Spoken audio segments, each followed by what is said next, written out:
আসসালামু আলাইকুম। আশা করি আপনারা ভালো আছেন। আমি এই মুহূর্তে যে রাস্তা দিয়ে ড্রাইভ করছি সেটা হচ্ছে আমেরিকার ওহাইও স্টেটের একটা গ্রামীণ রাস্তা। খুব সুন্দর, খুবই ভালো লাগছে। দুই পাশে গ্রামীণ যে একটা এনভায়রনমেন্ট বা জমি, ফসলি জমি সেটা, এবং ছোট ছোট বাড়ি। এর কিছু অংশ আপনাদের সাথে শেয়ার করব এবং সেই সাথে গ্রামের কিছু পজিটিভ দিক, কেন অনেকে গ্রামে থাকতে চায় সেটা নিয়ে কথা বলবো। আশা করি আপনাদের ভালো লাগবে। আমেরিকার কথা আসলেই আমাদের চোখে ভাসে সুউচ্চ ভবন বা আকাশ ছোঁয়া যে অট্টালিকা, সেই বড় বড় বিল্ডিংগুলো আমাদের চোখে ভাসে। কিন্তু আপনি যদি বড় শহর থেকে একটু দূরে যান বা প্রায় 100 মাইল দূরে যান, তাহলেই দেখবেন এরকম গ্রামীণ এনভায়রনমেন্ট। অর্থাৎ 90% জায়গায় দেখা যায় ওদের যে এরকম গ্রামীণ এলাকা, এবং বেশিরভাগ মানুষই কিন্তু এই যে গ্রামীণ এলাকায় বসবাস করে। ওরা এগুলাকে বলে কান্ট্রি সাইড।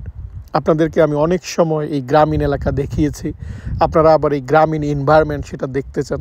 দেখুন, রাস্তা দিয়ে যে যাচ্ছি মনে হচ্ছে যেন আমাদের দেশেরই একটা গ্রামের রাস্তা, ঠিক এরকমই। অর্থাৎ ওদের পরিবেশটা অনেক সময় আমাদের দেশের সাথে মিলে যায়, কিন্তু ওখানে সব ধরনের ফেসিলিটিস বা সব ধরনের নাগরিক সুযোগ সুবিধা কিন্তু বিদ্যমান। আপনাদের সাথে এই যে এনভায়রনমেন্ট সেটা একটু শেয়ার করছি। বাড়িগুলো দেখুন, গ্রামের বাড়ি কিন্তু খুবই সুন্দর, একদম শহরের আবাসিক এলাকার যে ডিজাইন, সেই ডিজাইনের বাড়ি, কিন্তু এখানে দাম কম। আপনি যদি কোনো একটা গ্রামের এরকম একটা বাড়ির দামের সাথে নিউ ইয়র্ক শহরের বাড়ির দামের তুলনা করেন, তাহলে দেখবেন যে শহরে বাড়ির দাম 10 গুণ বেশি। এবং নানা কারণে নানা সুযোগ সুবিধা পায় লোকজন, তাই তারা গ্রামে বসবাস করে। এবং ইদানিংকালে যারা ইমিগ্রেন্ট, তারাও কিন্তু একটু কান্ট্রি সাইডে যাচ্ছে বা ছোট ছোট শহরে যাচ্ছে। ছোট ছোট শহরে সুন্দর সুন্দর কমিউনিটি গড়ে উঠছে।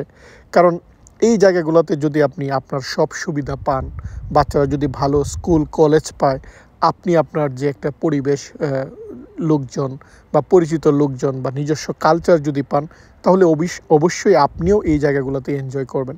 ফলে ইদানিংকালে দেখা যায় যে ইমিগ্রেন্ট যারা, তারাও কিন্তু কান্ট্রি সাইডে বসবাস শুরু করছে, বা অনেকেই দেখবেন যে ফার্ম কিনে নিচ্ছে বা এরকম জায়গায় ফার্ম হাউস বানাচ্ছে। অর্থাৎ মানুষ আস্তে আস্তে এই যে আমেরিকান যেই কান্ট্রি সাইডে বা আমেরিকান গ্রামীণ এলাকায় কিভাবে বসবাস করা যায়, বা ওই জায়গাটায় যে নিজেকে অ্যাডজাস্ট করে বা ওখানে নিজের মতো কিন্তু পরিবেশ তৈরি করছে।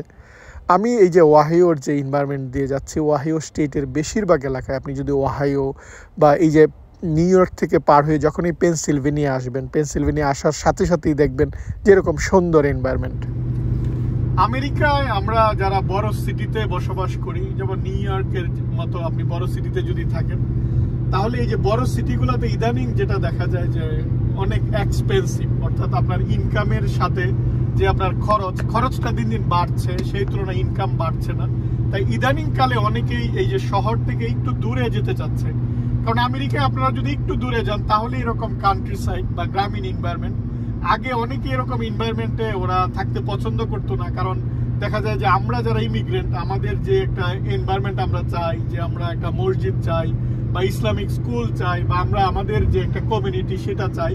কিন্তু ইদানিং এই কমিউনিটিগুলো গড়ে উঠছে। আমি যে কয়টা স্টেটে থেকেছি, সব জায়গায় দেখা গিয়েছে যে আমি যেই জায়গাটায় থাকতাম তার কাছাকাছি মসজিদ রয়েছে।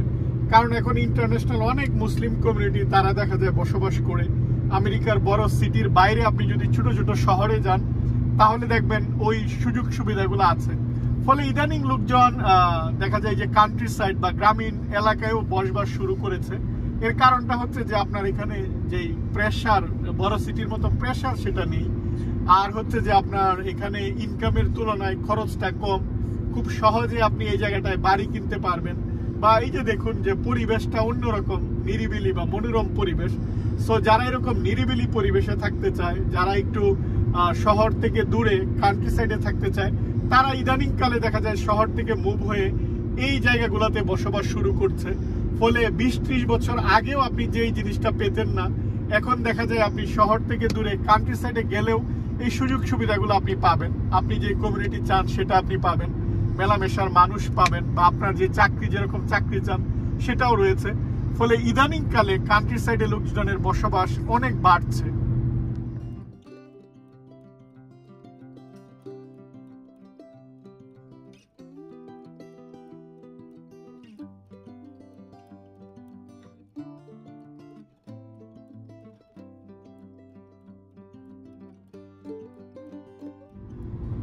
আমেরিকার ইদানিং দেখা যায় যে এই যে কান্ট্রি সাইডগুলোতে অনেক ফেসিলিটিস বাড়ছে, অনেক চাকরি বাড়ছে, অনেক বড় বড় কোম্পানি তারা এই স্টেটগুলোতে আসছে। আর আপনারা অনেকে আমাদের গ্রামের সাথে তুলনা করেন যে আমাদের গ্রামে দেখা যায় অনেক ফেসিলিটিস থাকে না, আমেরিকার গ্রামগুলো এরকম কিনা। আমেরিকার গ্রামগুলো এরকম না, এখানে সরকারি সব সুযোগ সুবিধা আপনি পাবেন, সব যে ফেসিলিটিস সেটা পাবেন, স্কুল, কলেজ, ইউনিভার্সিটি, এই জিনিসগুলোও রয়েছে। আর আপনি রেটিং দেখতে পারবেন যে কোন এরিয়াটা ভালো, কোন এরিয়ার স্কুলগুলা ভালো, বা কোন এরিয়ায় থাকলে আপনার দেখা যায় যে আপনার নিরাপত্তা বেশি রয়েছে। এই জিনিসগুলো আমরা খুব সহজে কিন্তু এখানে যেহেতু সবকিছু অনলাইনে পাওয়া যায়, অনলাইনে আপনি এই জিনিসগুলো চেক করে ফেলতে পারেন। ফলে যে আপনার গ্রামীণ এনভায়রনমেন্টে গেলেই যে আপনি ফেসিলিটিসগুলো পাবেন না সেটা কিন্তু নয়। কারণ আমেরিকা অনেক বড় দেশ, 50টা স্টেট রয়েছে। আপনি যদি ঠান্ডার জায়গায় না থাকতে চান, আপনি গরমের জায়গায় থাকতে পারবেন। আপনি যদি গরমের জায়গায় না থাকতে চান, ঠান্ডার জায়গা সেটা আপনার রয়েছে। আপনি যদি সমুদ্রের পাশে থাকতে চান সেটাও রয়েছে। অর্থাৎ আপনার ইচ্ছে অনুযায়ী, আপনার রিকোয়ারমেন্ট অনুযায়ী আপনি আপনার পছন্দের জায়গাটা আমেরিকায় বেছে নিতে পারবেন।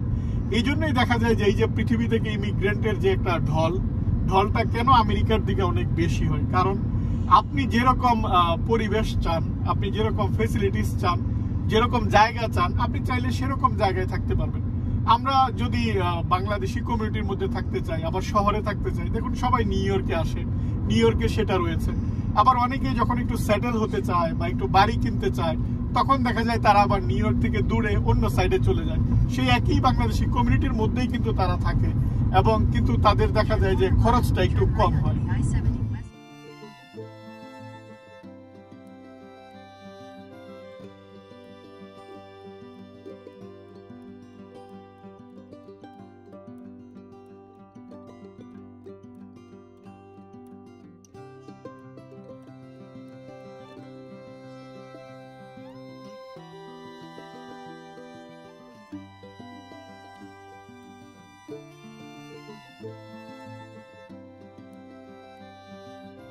আমি যদি আপনাদেরকে একটু এক্সাম্পল দিই, যেমন নিউ ইয়র্ক শহর থেকে অনেকে কোথায় যায়, নিউ ইয়র্ক শহর থেকে দেখুন যে বাফেলোতে কিন্তু অনেকেই চলে গিয়েছে, যেহেতু বাফেলোতে বাড়ির দাম কম। ইদানিং আবার যে বিংহামটন ওই জায়গাটায় যাচ্ছে। আশা করি আপনারা এই গ্রামীণ সৌন্দর্য দেখার পাশাপাশি একটা আইডিয়া পেয়েছেন যে লোকজন গ্রামে কেন বসবাস করতে চায় বা গ্রামেও কি কি সুযোগ সুবিধা বিদ্যমান সেটা সম্পর্কে। আজ এ পর্যন্তই। আপনারা ভালো থাকবেন। পরবর্তী ব্লগে আপনাদের সাথে আবারও কথা হবে। আল্লাহ হাফিজ।